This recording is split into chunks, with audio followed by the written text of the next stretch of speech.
Hello and welcome to Nerdarchy for Nerds by Nerds. I'm Nerdicus Dave, and today I'm joined by Jeremiah Crofton from 1985 Games, which Hey, you may hey. have heard us talk about on the channel from time to time. How are you doing I'm today, sir? I'm doing great. Really happy to be here. Excited to talk about some nerdy stuff. Yeah, I feel like it feels like forever since I've encountered you in the wilds. I think we were talking beforehand. It was like PAX Unplugged, probably the last time. Yeah, PAX Unplugged in 2019, Yeah, which after 2020 sound feels like 4 years ago. yeah, before the end times. Yeah, exactly. um, so you guys do primarily like our introduction to 1985 games was through the papercraft stuff that you guys do, which I mean sometimes I don't wonder if Ted doesn't have stock in your company because he loves that stuff. He's used it quite often in our home games, and he brings it up a lot, and it's fantastic, and it's portable, it's easy to use, and you guys are starting to branch out and do some other things as well. Yeah, so we now have 5 books of paper train. So it's just thick cardstock train you cut out, toss into your games. All of it's reversible, and that has been awesome. And that really launched the company. But towards the end of 2020, we were branching off into other different accessories. So we started doing the deck of stories, which is like prompts and hooks. Basically, pull 3 random cards, you lay them down on your table, and then you make a short story that you can run like a one shot or turn it into a full campaign or whatever you want to do with it, as well as NPC cards, which for us, instead of doing stats, which is pretty much what you see everywhere, we wanted to do like uh, all the like personalities and bonds and flaws and things that make an NPC that you could just pull and run with beautifully illustrated art for you to run in your game. And then yeah, the last thing was miniatures, which I'm just so excited about. We just launched our counterspell miniatures, so it's 11 Gothic horror minis for D&D specifically. So that's also very specific. Gothic Yeah, horror minis. yeah, we we love Curse of Strahd here. We've done a lot of Curse of Strahd themed things, like Curse Lands. One of our D&D books, our terrain books, is all Curse of Strahd based. We have Curse of Strahd hooks for Deck of Stories. We figured if we're gonna jump in, why not jump in the deep end there? And of course, we'll expand elsewhere. But right now, it's all Gothic horror stuff, which again, playing straight to my wheel. I'm just making products I want. There's nothing wrong with that, and there's also something to be said for it. What Yeah. edition did you get started with? So I got started at on 3.5, I think 10 years ago Okay, or something like that. And then I was off and on D&D and other systems and stuff like that. And then joined back in as soon as 5e started. So I just asked because like the heyday for Ravenloft and Strahd was AD&D, where they had the Van Richten guides, they had the box mhm, sets, and yeah. um, so so many great supplements came out of that edition. Have you gone back and grabbed any of those? So we bought a bunch. We bought like an eBay lot full Yeah. of Curse of Strahd themed things, and we've for the longest time wanted to go back through an old venture, retool it, and then just see if we could build it with all the accessories we've made. You know, we have all the terrain now. Might as well try to go through a full campaign, see Yeah. if we could do it. But too busy. I haven't gotten a chance to do it, but God, I would love to. So we don't know if it was successful or Not not. yet. That'll Yeah. be the 2021 test: is how many old school D&D adventures can I run through? So when do you create the product that links it all together, right? Where you have the paper craft, you have the deck of cards to kind of come up with your story, and the NPCs where it just you pull a card and it just refers you to the terrain, what NPC to use, that kind Right. of stuff. Yeah, we haven't done it yet. I mean, the goal for 2021, we have a few more products that we're releasing.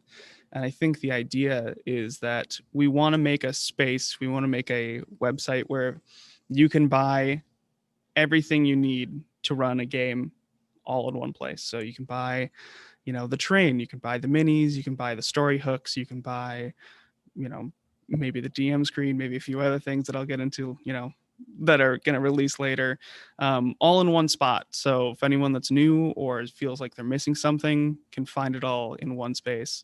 And so that's kind of the goal. That's the way I'm looking towards 2021. So who knows, maybe a deck of cards or something to connect it all together might not be a bad idea. So, with the end times and running a business, do you have much time for gaming? It's been harder for, I'd say, in the middle. I mean, well, in the height of 2020's fun times, I didn't play D&D for 3 or 4 months. It was just in the past few months that we finally got back into the swing of things with my original group. And then in 2021, we just started a office game. So, which, we want to make more public. We want to bring it towards the community. And but yeah, that's been a lot of fun. It's only 2 people, which, because most of our team is spread throughout the United States, Uh-huh. so there's actually only 2 people in Portland with us. But that is, I've never run a game for such a small party, and it's completely different than a 4 or 5 man party. At least the story I'm telling feels completely different. Oh, so you're running a game for 2 players. Yeah, for 2 players, which yeah, as far as storytelling, it feels kind of like feels like The Mandalorian, or you know, when the Hound and Arya are adventuring in Game of Thrones or something like that. Very like closed in, not this broad epic story, but more about the people and the experiences these 2 people have as they travel through the world, which I love. No, It's been completely different. it's great. Like I ran a live play on the channel for a while, just over a year, probably. I think it was like 63 or 66 sessions. Wow. And at its height, it had like 4 players, but for a while it had 3. There was times when only 2 would show up. So it's like these small group. It was always like a small group, and it is a different experience. We always get like these comments and questions about running for small groups and why the DM feels like they need to insert more NPCs into the game or into the party, right? As opposed to just telling a different story that revolves around these 2 people and not trying to run a typical D&D game.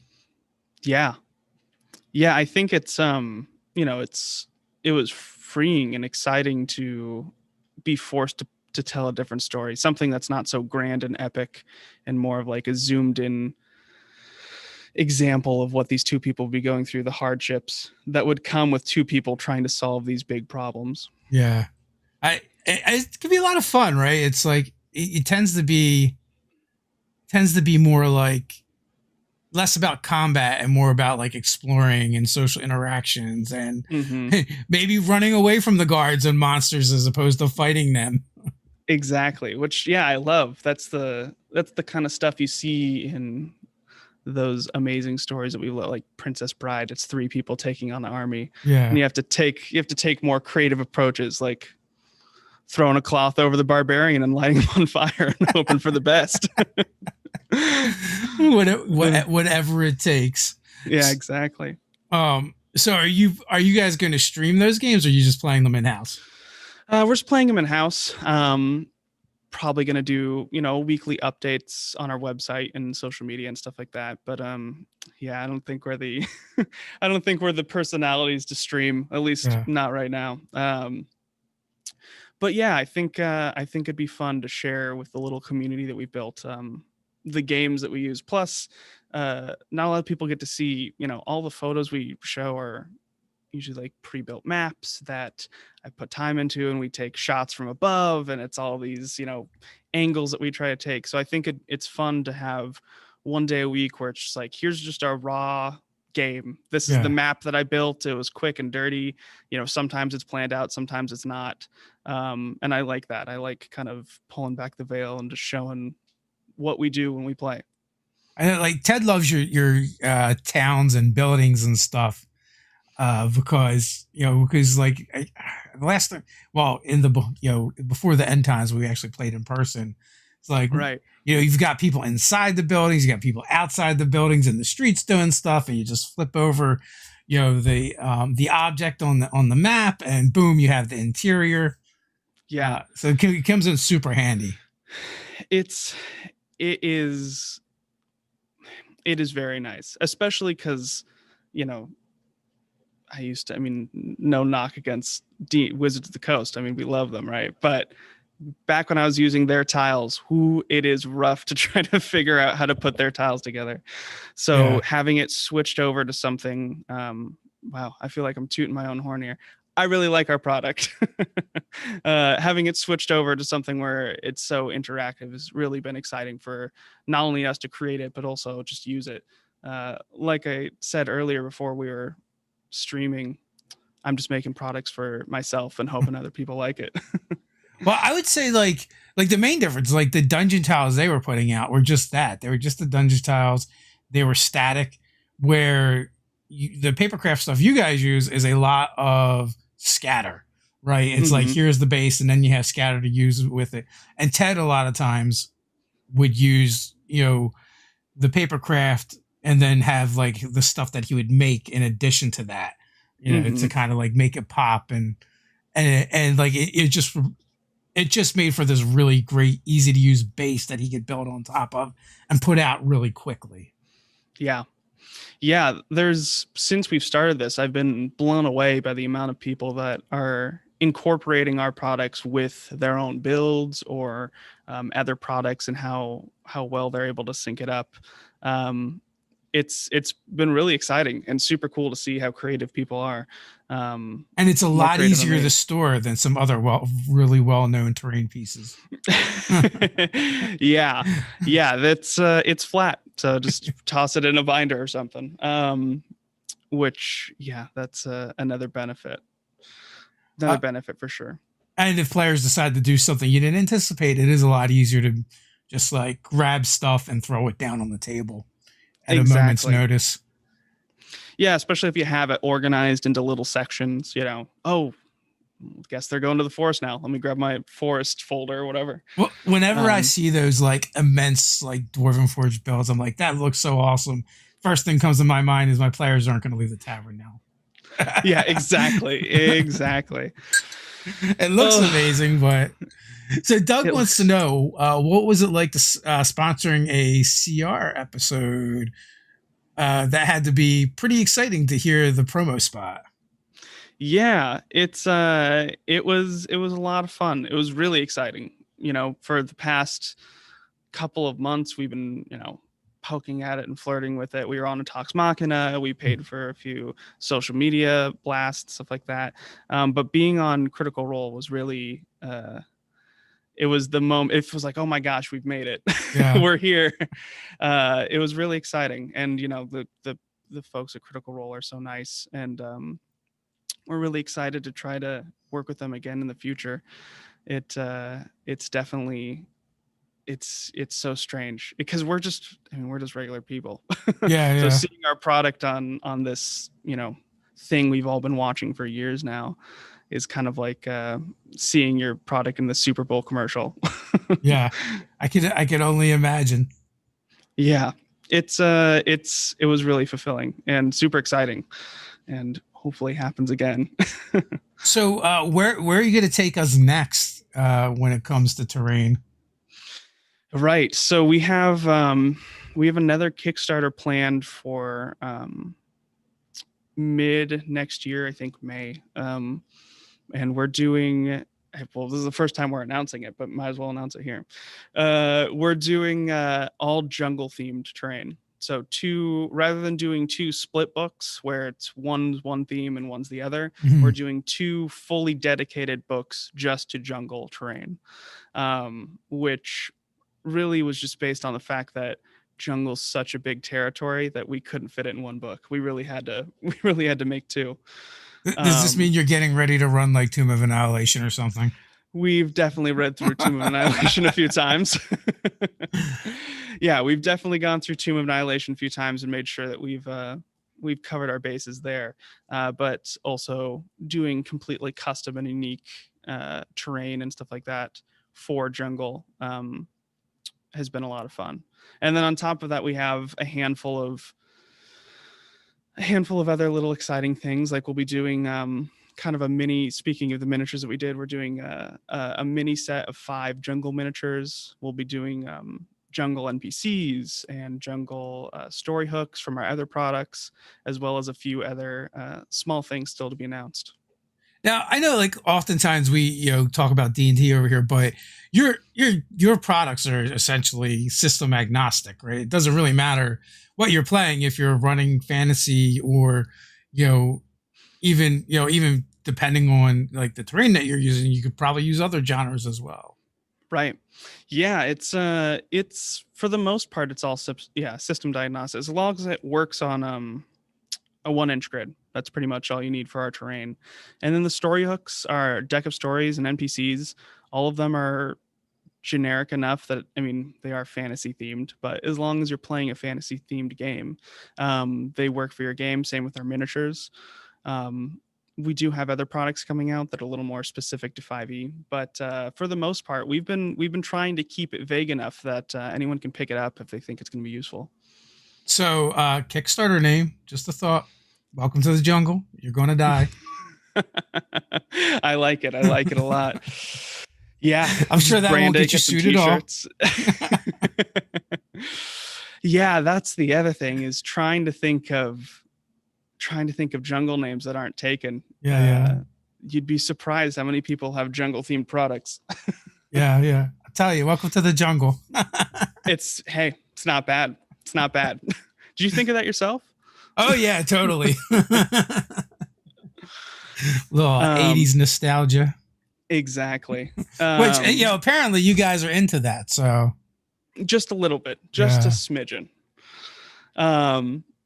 Yeah, so we're really excited about that. The 2 new books will be coming out, releasing with a handful of other products, and it's hopefully going to be our biggest Kickstarter yet. We're going to put a lot of work into it, and I think everyone's going to really like it.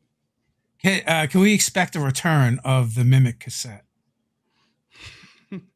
Yes, you can. The Mimic cassette will live strong. Maybe a new version for 2021. Yeah, I was thinking maybe a plushie or something. Yeah. I mean, I dig it. You can't go wrong with the Mimic cassette. Where did that come from? I think it was just, we wanted our logo to be a cassette tape, right? 'Cause 1985 games, obviously. Yeah. But we wanted to try to throw a little D&D flair onto it. So what other better way than a Mimic? Tossing on a Mimic there. And I think we have a few plans for a few other Mimic items coming up in 2021. Yeah, I think I've seen some really cool ones, like the Mimic arcade game. There's been some like cool, like modern Mimics. Yeah. I mean, pretty much anything, if you make it mimify it, it makes it that much cooler. Exactly. It's just easy. We could be selling Mimic sponges and people would still love them. Yeah. Well, probably the birthplace for Mimic cassettes is probably the Mimic boombox. That's it. That is it. That's how you get baby. The Mimic cassettes are just baby Mimic boomboxes. Have you seen the Tasha's Cauldron of Everything, that giant Mimic house where everything inside of it is a Mimic? Have you seen that artwork? I feel like I must have. I mean, because we went through the book. Oh, it's so good. For the Mimic colonies, good. Right? It's for the Mimic colonies. Yeah. I didn't realize how cool Mimics were until I saw that piece of art. I was like, oh my gosh, we need to be doing more Mimic stuff. Well, one of the out of the box encounters is a Mimic outhouse teamed up with an Adiug. Yes, I love it. Oh man, Mimic outhouse. That's the worst experience for a Mimic. It depends on how cruel the Mimic is. How far do you get into the outhouse? I mean, are you pants down when the Mimic turns into a Mimic? Hopefully it just does it at the door. You don't have to save the embarrassment of hopefully. fighting off a Mimic pants down. Your ass is glued to the mimic. Yeah. Oh my gosh. Most embarrassing D&D deaths. For sure. It's got to rank in there. What a sad tale. My character of 4 years died the hand of a mimic, pants down. Yeah. So yeah, none of your who brings their weapons when they're going to the bathroom? Yeah. Yeah. Good times were not had by all, that's for sure. So what was so far of the terrain you guys have done? What was your favorite to work on? I think so far, Cursed Lands, which is our Gothic horror themed book, has been just so much fun. I love Gothic horror stuff. I love Curse of Strahd, and being able to build out those the houses are always such a hit. They're so useful, and now having all these kind of like broken cathedral kind of old Victorian style houses that have been abandoned and kind of torn to shreds and fallen to pieces over the years. I just love that aesthetic, and I can't wait to toss someone into that village, that creepy village that you just show up to one day.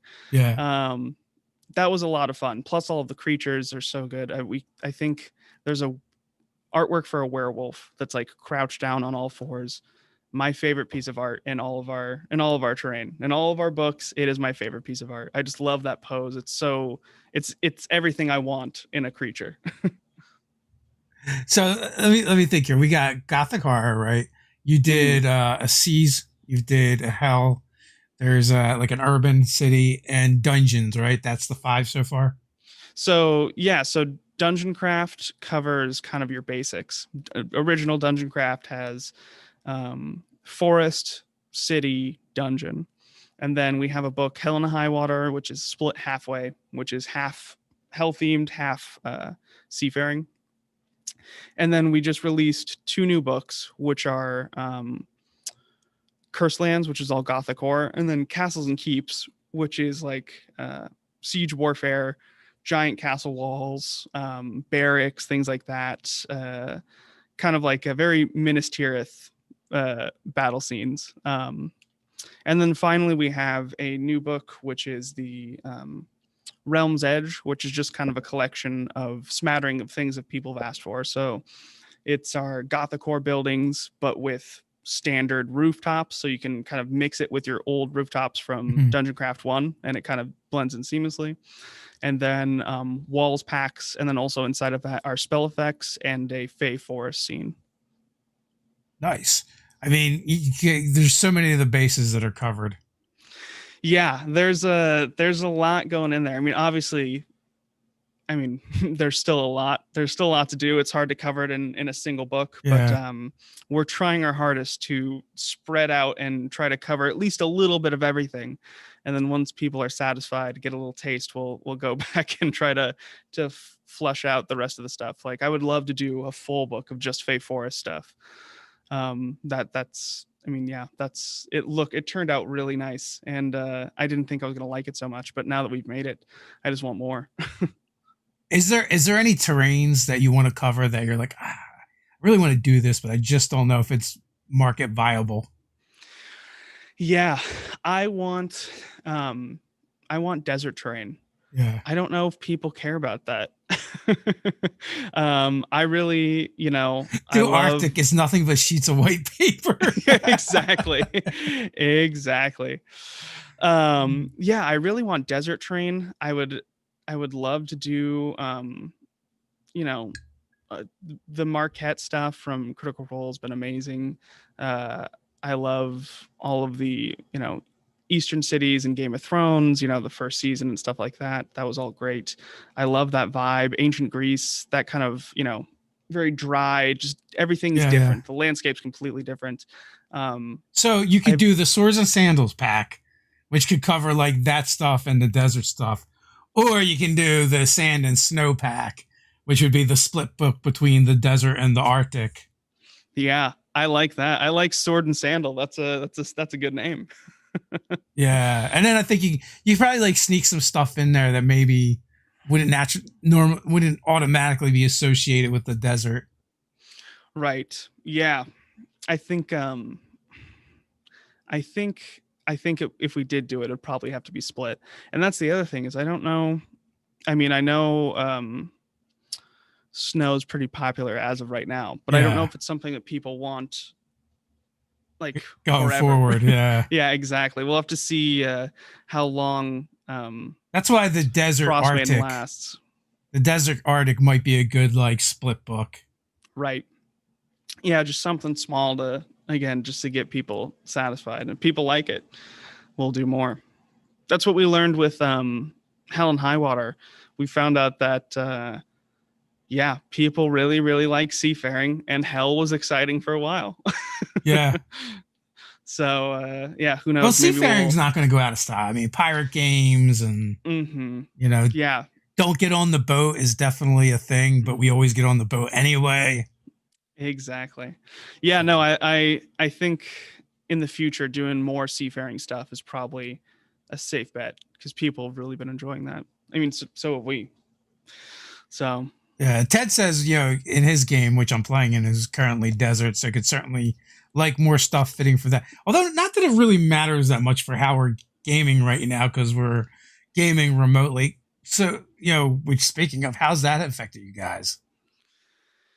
it's been interesting. Luckily, our community has been great, and we're still, you know, making some sales and stuff like that. But 2020 definitely took a hit for you know our product. Our product is very you need to be in person to use Yeah, it. I mean, all of our products really. have you considered just taking your assets and um, creating digital versions of them? Right. So that's actually something we started doing just a few months ago. We started switching over to Roll20. We Mhm. started working with them, and now we have Dungeon Craft and Hell and High Water on Roll20, and we're working on getting our other 3 books on there as well. So that's been great for us, and people have really been enjoying it. So, but yeah, it's new. It's new. Roll20 is new, so I'm still trying to figure it out myself. It takes a little while to get used to it. Yeah, I mean, I'm playing in a bunch of games right now. Obviously, they're all online. Mm-hmm. Um, and I think only one of them are we using a VTT. And like I like kind of like ghetto bash a VTT together from Dungeon Fog, right? Because it has some functionality where Mm-hmm. you kind of can use it that way. Yeah. And without me having to learn a bunch of new stuff that I'm not interested in learning. So that's been kind of cool. And then Ted, he's just running his games and setting up his terrain and just throwing up another camera. Yeah. And doing it that way. I dig that. For I think it was beginning of 2020. Did you see that Vorpal board Kickstarter? I am vaguely aware of it. I don't actually remember what it is now, but I know I saw it. It's I don't know how, but I feel like they predicted 2020 because just before the fun times of 2020, the pandemic hitting, they released this Kickstarter for essentially it's their own streaming platform, but I think it's like $70 or $100 or something like that, and it's just a setup for you to connect your phone camera to, and it has an arm and a scanning device, and you can stream your board games. Was Luke Gygax involved with that somehow? I don't think so. I mean, he might have been on a game, because I know when they first launched, they were streaming a lot of games with like influencers and stuff like that. But it was really interesting. It's super cool. The setup seems pretty nice. I think it's all laser cut wood that assembles the box, and then yeah, you can scan like cards and different board game pieces, or just use the top down camera to stream your game. And then it looks really cool, and we believe we backed it too. Yeah, I forget all the things that I backed. Oh yeah, we support so many projects, and then yeah, you're like I just 7 had 2 months books down the line. I just had 2 books from Alter Carbon show up the other day. Oh yeah, Ted, I know you're in the chat. I got a book for you. So, but it's a really thick book, and I have it, and I would like to play this, but I really don't want to read this. Yeah. Oh yeah. I've got a few books like that. Yeah, I mean, that's why we try and just bamboozle other people into running games for us, so you can just like learn just enough to play the game, That's the way to do it. and That's then the way to learn do that it. way. Find one person that has enough time to read a 300-page Yeah. book. Yeah. So what do you what are the non D&D games you like to play? So non D&D, we recently picked up, I think it was at C2E2 beginning of last year. I picked up this game called Never Going Home, which is kind of an indie game about World War One. You're a World War One soldier when the Germans successfully summon Cthulhu, and you shift into this crazy world where it's more of a survival game at this point. At least the way we play it, the idea is that this group of soldiers get shifted into this dark plane where the world's gone, and now there's all these twisted monstrosities, and the goal is just to survive. Like the game, it doesn't have a clear story arc. It's just like you have a group of your platoon, and you just play the game until there's no one left. So, and yeah, go ahead. I have an anthology book called World War Cthulhu, and it's literally just like all these short stories with wars as the backdrops from ancient times to the future, and they're just all like Lovecraft style stories. I love it. Yeah. I've been really getting into that game specifically, and I mean, obviously I love Cthulhu. Who doesn't? There's a really great YouTube channel, and it's like Mythology Explained or something that I've been getting into, and they just like Norse mythology, Greek mythology, Cthulhian mythology. They just dissect everything. You can't do that to me, man. I'll stay up all night watching something. That gets me. That gets me for sure. It's a trap. It's a trap for sure. Yeah, I think I tried messaging them on Twitter, but they have not responded to me because I wanted to get them on here and be like, hey, let's talk about stuff. I mean, even if they're not in the D&D, I'm sure there is plenty of crossover. So for sure. I mean, you do a full 2 hours just on, I mean, pick mythology, Norse mythology. Great mythology. It's Mythology and Fiction is the name of the nice, of the channel. For anyone who wants to check out, it's great. But yeah, we've been playing that a lot, and it's really fun. It's been really enjoyable. It's super interesting. It deals, I mean, just like every Cthulhu game, it deals a lot with madness. And one of the things I really like about it is the magic system requires a lot of sacrifice, which I think is cool, where, you gain magic not because you're some amazing sorcerer or wizard who's learned it all, but kind of because you're going mad. And every time you cast magic, it permanently like tattoos and marks your body until by the time you're done, you've gone crazy and you're just tatted out, this lost soldier out in the middle of nowhere who's gone mad because he keeps on having to cast these weird dark spells to save his crew or to escape a scenario. And I really like that a lot.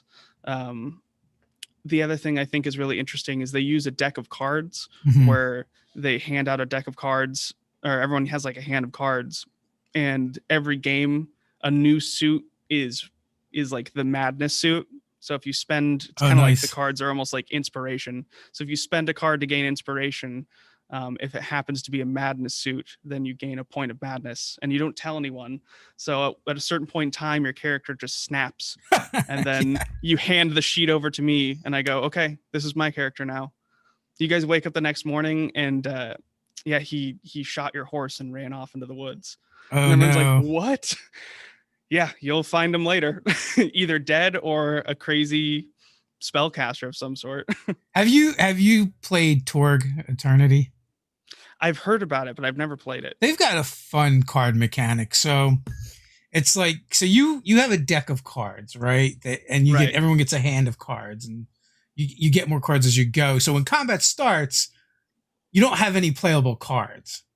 Okay. But with each round, you get to put a card in take a card and kind of like put it in your hand as a playable card. Right. So the longer combat goes on, the more cards you have, and the more possibilities you have, and you can also trade and swap cards between players. Yeah. So it's like, and also like there's a deck of initiative cards where that gets drawn at the end of every round, and it's like sometimes the players go first, sometimes the GM goes first, sometimes there's favorable things that are happening for the players or for the GM. So it's got a really cool like resource management component to it, in addition to rolling dice. I really like that. I think cards are underused in role playing games. I think there's a lot you can do with it, and it just makes it more exciting. It adds this kind of either resource tracking or some sort of flair that you just normally wouldn't have. Yeah, getting it's one of those things like people either love or hate Benny systems of any kind, where like there rarely is there middle ground, right? Exactly. But yeah, like Torg also has like, I forget what they call them. I don't know if they're destiny points or something that you could also spend to do different things. So like it's got like all the things. It's got dice. It's got complicated charts. It's got cards. Well, it's not that it's complicated, but like your rolls give you a bonus, and you roll a d20, and there's a chart on your character sheet. So it's like it's a port over from the original game that was made in the 80s, which like all those games are always far more complicated than they ever needed to be. So like they wanted to try and like capture the feel of that game, right, and still kind of simplify it. So it became a chart on the character. It actually plays pretty smoothly. It was a lot of fun. Definitely, like we played it on Saber Dice as a stream game. Definitely not a good stream game, just because it's got so many components to it. But a fun at the table game. I think as long as you know the rules, even the most complicated games can be, as long as everyone's on the same page. It's never fun when there's two people that understand it and two people that don't. Everyone needs to not understand it or understand it. Exactly. Even footing. The other game that I've recently been getting into is, and I haven't played it yet, I've just fallen in love with the world, is Tales from the Loop. Okay. Have you heard about that? Or I have. I watched the show. Show's awesome. Definitely great. I've definitely heard of it. So like Tales of the Loops falls into this category of play that just like I don't like for some reason, and that is playing kids in the game. I don't like it. I don't know why. It's just my thing, and I know a lot of people love that system and that game, and like I said, I like the show. But it's just weird to me to play a kid. I could be in the same. Who knows? I might hate it too. I've never played it. Yeah. But I don't know. I like I just love the aesthetic of that world, and that the show just sunk it in for me. I need to play it. I don't know when, but I will. I mean, I love the art is just so evocative and cool and mysterious. It's the Stranger Things of D&D play, not like actual Stranger Things D&D, but what Stranger Things would probably feel like if you were playing a game. Heroic Studios Gaming says, yeah, kids are weird. That being said, I would definitely try it because, and also like I may actually like the system itself, which if that's the case, you can always adopt it to other things. But although that game has a weird mechanic, like as you get older, your character like ages out of the game. Yeah, I thought that was interesting too. Yeah, you're a little too old to be hanging around the high school. Yeah, I think you need to get out of here. Yeah, that is funny. I mean, I can't imagine you can't play that game as adults. Just do a It Chapter 2 situation. Play a game as kids, come back 30 years. But it is kind of cool. Like they are capturing that like '80s nostalgia, like Goonies and E.T., um, Stand By Me, all Yeah. those. It feels like it's either the best 2020 recreation of the 80s or the cheapest $80,000 movie budget 80s film that you could play. Like, oh my gosh, there's robots out in the field. Yeah. Come on, Timmy and Adam, let's go look at them. What's going on in here? Heroic Studios gaming on bikes has the same effect. Yeah. Or maybe I'm mixing them up. That's always a possibility as well. Gaming on bikes looks really cool. I haven't gotten super into it. I loved the Paper Girls comic book, which I imagine has a similar vibe, but maybe not. I might just be reading into it. Although Paper Girls, I think they go into the future and there's aliens and stuff, so maybe I'm off on that. Well, I think they also Kids on Bikes people. I think they also did Kids on Brooms.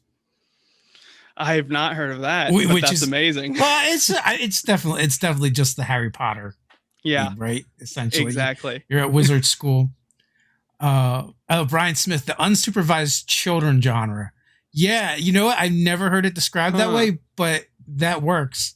That fits. That definitely works. I think I lived that. We just didn't have like mysteries going on. Yeah, exactly. Yeah, the unsupervised kids genre is just anything prior to 2003 or something. Yeah, well, I mean, we definitely had like a sand quarry where we'd go to ride our bikes.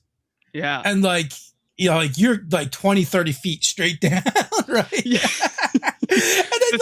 and then there was also like they had like the water, the quarry, the lake there, and like there was always like the urban legend, like it doesn't have a bottom and like things like that. Yeah. Eventually, you had to watch because the guy in the loader would come and chase you away.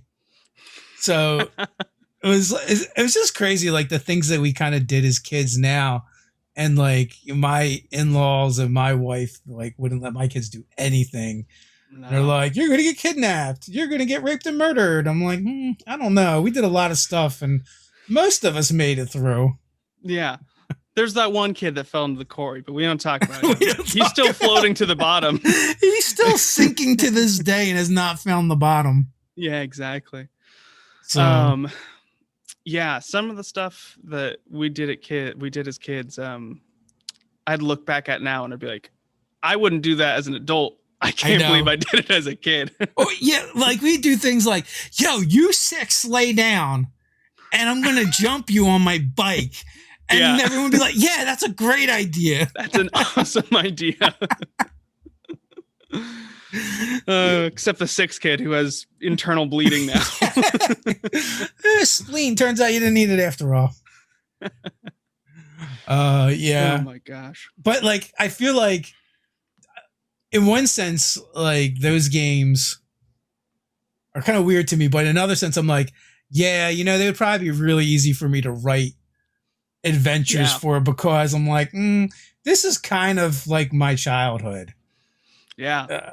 Yeah, you just tell a real story and then add a weird, mysterious robot twist to it or something. Like, like I remember running into like a minor forest fire to go get my brother's jacket that was left there. I don't know how or why it was left there, but it was. Yeah, I love that too. I love the idea that you're playing an adventure and something so small and minute. A kid's like, I gotta do this. I have to go get that jacket. Mom bought it for my brother. Yeah. If I don't get it, she's gonna get pissed at me. And you run through a forest full of fire and flames and like a robot that's chasing after you. And everyone's like, it's not that important. Like any adult would be like, it's not that important. But to a kid, you're like, I need to get that jacket. My mom's gonna kill me. Yeah, I'm gonna get the ass beaten of my life. Yeah, I'm more scared of my mom than that robot. Yeah, and that's just it. You could just add anything like that for sure. It was definitely a different time. Also, discipline back then was a bit different as well. Mm-hmm. I think they have special agencies for it now. Yeah, exactly. Oh man, I remember the first time like we were playing in like an abandoned house. And as you do. And the cops showed up and they brought us home.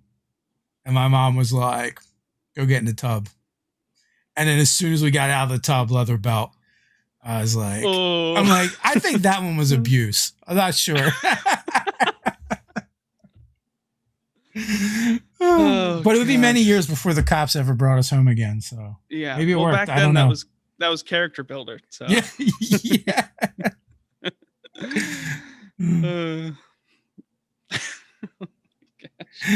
uh, Brian oh Smith, it was a man. starter jack or no risk is so great. Exactly. No, we Exactly. were poor. We definitely did not have starter jackets. The good old days. It was the one starter jacket that your 5 friends shared. Yeah. We gotta get it, guys. We gotta get it. Our mom will kill us all. We found it at a bus stop, and it's our prized possession. It hangs at our clubhouse that we've made out of rusty pallets and. So now I want to do like broken one of glass those bottles. games with a cursed starter jacket. Obviously. Well, there it is. There I think it you've is. just sold yourself I on know. the first session. Now I'm in. Maybe I don't want to play in it, but I want to run it. Yeah. Yeah, exactly. That's the other thing is these games that I'm interested. Like, I would love to play Tales from the Loop. I don't really want to play it. I just want to run a game in it. I mean, I would love to play in it, but Yeah. I think I want to tell stories in it more than I want to play in it. Well, I mean, everyone's telling the stories. It's just, Yeah, I agree. you want to That's set the true. That's scenes. You true. want to set the I scenes. want to set the scenes. I want to have that extra knowledge, that sweet sweet ending where my players don't actually get to where I thought we were going, and then it kind of ends abruptly. That's funny. Sounds like you're describing a kids on bikes game. Just well, that's what I do like the fact that like games like that they would be super easy to run for me. Like coming up with scenarios and stuff and be like, what did we do when we were kids? I'm like, so from the GM standpoint, I think that's really cool and fun. Not interested from a player standpoint, but I'm like, okay, if all y'all want to play a bunch of 12-year-old freaks, let's do it. So. Let's do it. There is I'm just thinking of it now. There's a semi-modern version, I think, of a similar story could be told in a semi-modern version. Did you see that Kickstarter for Alice is Missing? Which I don't think it's an RPG, but has a similar vibe. Is that the one where you don't talk? Yeah, it's where you text everyone. Like it's like a text chain in like a small local town. Oh man, and you're trying to find this girl. Like, if anyone's seen me like use a keyboard or no, thank you. If that's your jam, go for it. But that's so super weird to me. It's just so interesting. I don't know who thought of that, but I think it's Is that a Hunter Studio? Is that a Hunter Studios? I think Ivan Van Norman. It might have been. But I could also be very wrong. Hunter's Entertainment, yeah, someone in the chat. There it is. Heroic Studios. Yeah, I don't know if it's either really cool or it's really dumb. Yeah. I have no idea. It sounds interesting. I would love to play it. Also, I don't know what the replayability is on that. I've always got so many typos in my messaging and texting. Oh, it's awful. Oh, I'm terrible.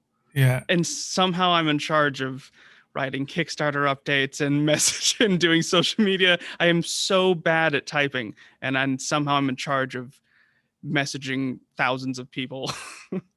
How did 1985 games get started? It was just our D&D group. It was me and 2 other people from my D&D group, my brother and a friend of ours. And we just started. I mean, I'd already essentially had done this. I'd printed out a bunch of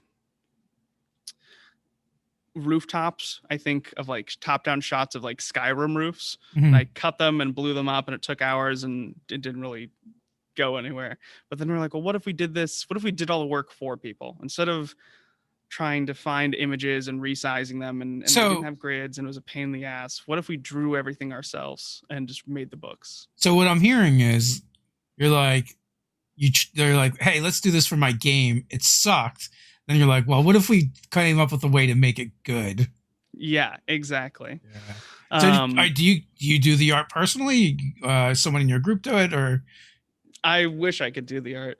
No, what we did is once we had the idea, we reached out to a investor, and we reached out to an artist friend, and basically we just split the company up and divided it So our investor put in $10,000. We gave him 20% of the company, and then our artist friend came in, did all the work for free. We gave him 20% of the company too. And our artist friend was had never played D&D before, but he was an amazing artist who had worked for Marvel Studios and did a lot of the Plants vs. Zombies artwork and stuff like that.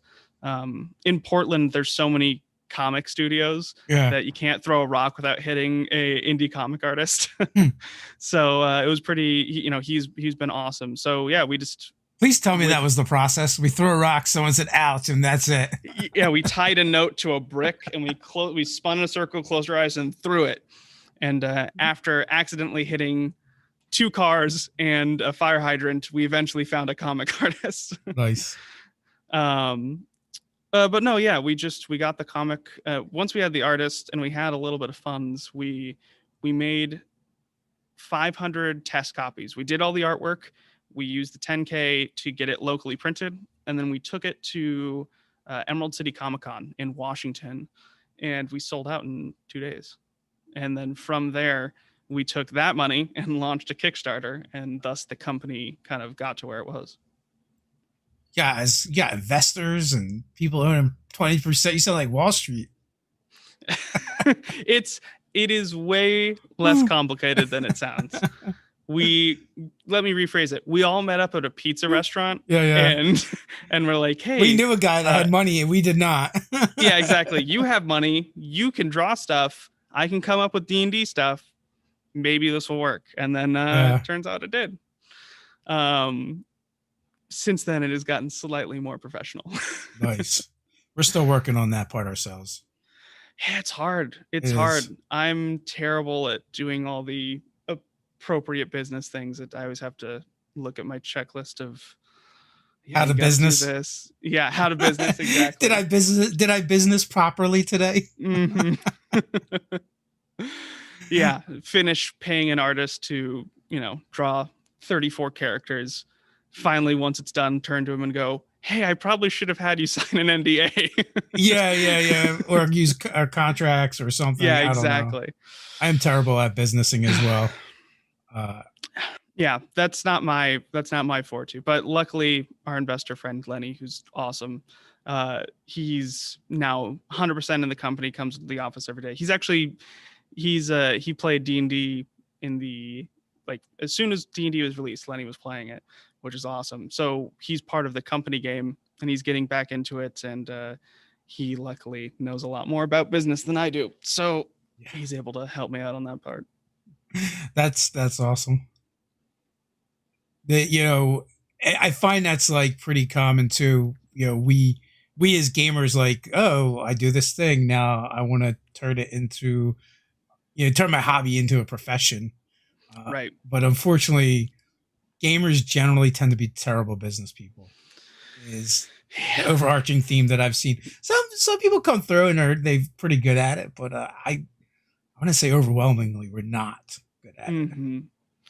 Yeah, there's a lot of You're like, can I make a D20 check to see how to do this?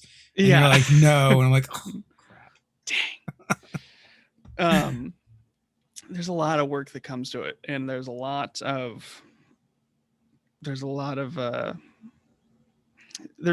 work that goes with it, and there's a lot of things that you have to leave on the cutting room floor, and it's hard for, I think, a lot of D&D players and a lot of gamers or creatives. So it's always so difficult to make those business decisions that I think a lot of people have to make, but don't have the strength to do it. Not having the premium awesome book that you want and having to cut back because you just won't make any money on it. Well, that being said, having done a Kickstarter now and us figuring out what we need to do to make that book come alive and make the book we want to make was I see people put up Kickstarters and they're like $5,000 to make this hardback book. I'm like, what? How? Yeah. How can you do that? $5,000 to make a hardback book either means they already know they're going to make hundreds of thousands of dollars, or they just have no idea how to make a book, because $5,000 is what you need to have someone lay out a hardbound book, or at least that's most of it. and then you have to get all the artwork, and I mean, it's just Like I know for us going in, we're like 20, 25 grand, we can make a book. But it's Right. going to be more like double that to make the book we wanted to make. Mhm. And then you have to figure out like where you're going to cut corners, where you're going to not so much cut corners, but like we would have made a smaller book. Exactly.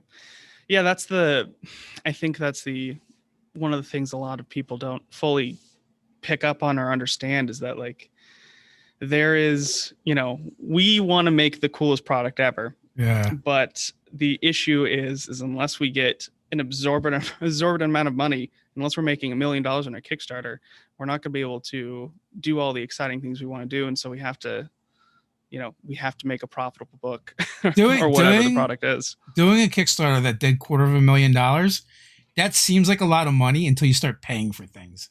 Mm-hmm. Eventually you get towards you start getting closer and closer to that and going, where did it all go?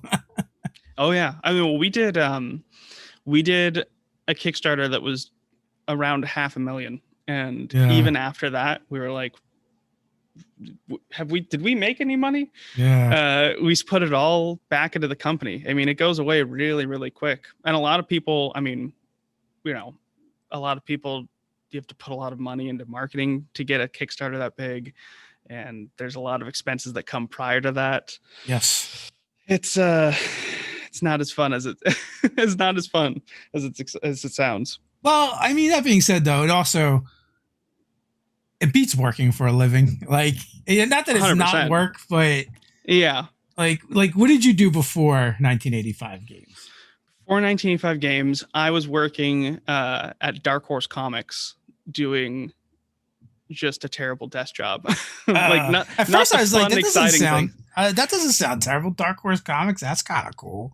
It sounds and everyone Predator versus Batman. Yeah, exactly. Everyone thinks it sounds really cool, and then they're just like, "Oh, you just sit at your desk and click like buttons all day." Yeah. Like I did nothing fun. The coolest part about Dark Horse was that I got to see some of their movies before they failed on the big screen. Which movies did they make? They made Hellboy, the newest Hellboy, and they did something with Ryan Reynolds, like he was a cop that fought ghosts or something like that. I can't remember exactly. They did Umbrella Academy, which actually is amazing. If you haven't checked that out, it's on Netflix. So no, I've watched both seasons. Yeah, that's good stuff. So the Ryan Reynolds movie, I actually like that. I seen that. Jeff Bridges in that as well. Yeah, it was. Yeah, he was. I don't really remember what it was about totally. yeah, they were ghosts, cop something. Yeah. Yeah, they were ghost cop something. I think summed it up perfectly. Yeah. They have a lot of cool indie comics and stuff like that too. Yeah. I mean, that's where they started off. I mean, working for Dark Horse Comics though, that's way cooler than like I worked at heavy construction for a decade before doing this, and before that, I was like in and around the construction industry. So, well, I'll tell you this much: probably made a little bit. You probably made a lot more than I did working in heavy construction. I would have traded Dark Horse for heavy construction any day. Yeah, well, that is like I did make decent money doing heavy construction. It was a huge pay cut to go from doing that to this full time.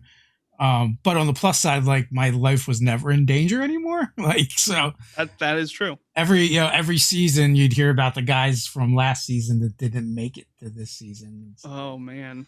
Run over by a sweeper, run over by the milling machine, run over by by the roller, which they would have survived the roller, but they were left on the hot mat for too long and got a bunch of burns on their body and died for that.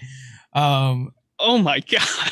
Yeah, like people didn't want to move them because they got run over by the roller, but like the asphalt had just been laid, so it had been hot, and so like that side of their body, nothing but burns, so they ended up succumbing to that.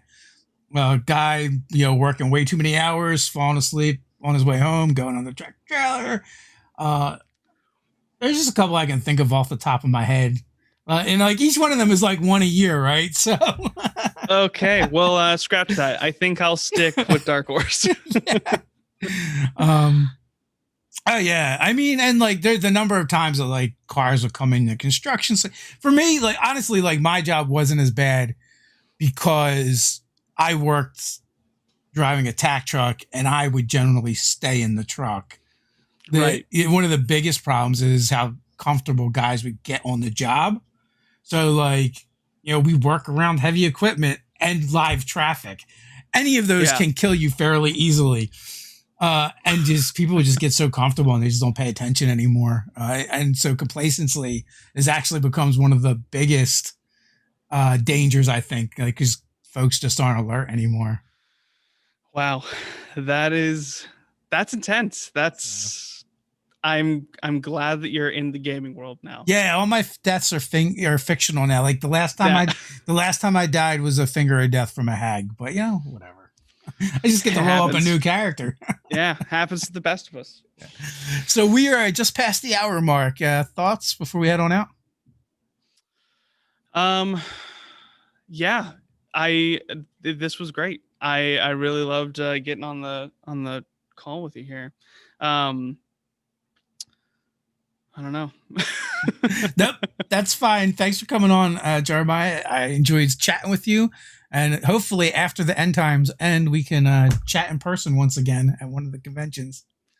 Yes, we'll get together. I've got plus you guys are going to get a care package from us soon. I know that you Ted's been wanting a few of our new books, so expect something shiny, something new and shiny coming soon. You definitely have excited Ted. On that note, till next time, stay nerdy.